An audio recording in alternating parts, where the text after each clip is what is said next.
नमस्कार, INA news में आप सभी का स्वागत है। मैं हूं नीलम माही। आइए रुक करते हैं आज की खबरों का।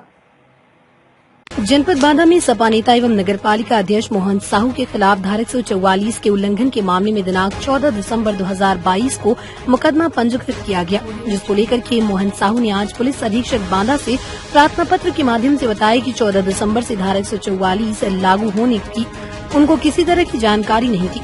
आपको बता दें कि इस वर्ष 3 अक्टूबर को शासन ने मोहन साहू को चेयरमैन पद से बर्खास्त कर दिया था।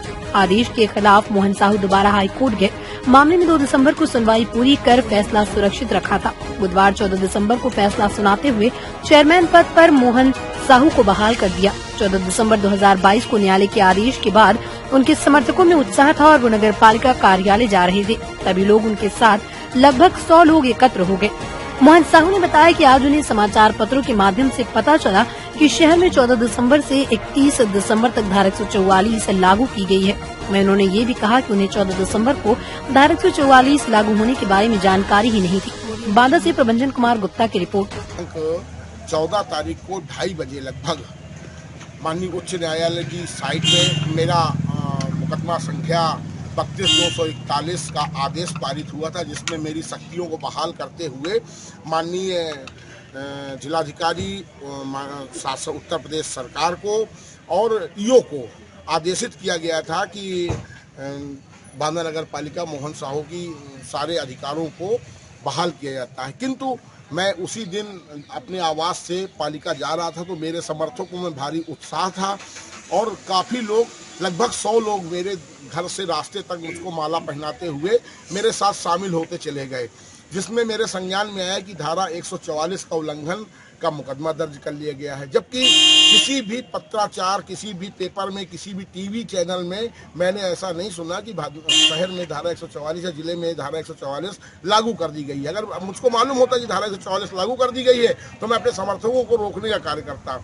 किंतु ऐसा मेरे संज्ञान में नहीं आया। आज मैंने कप्तान साहब से आग्रह किया है कि महोदय, जब धारा 144 मालूम ही नहीं है तो मैं अपराधी कैसे हो सकता। और आज के समाचार पत्र में छपा है, किंतु 2 दिन पहले आज एक धारा 144 लागू कर दी गई है।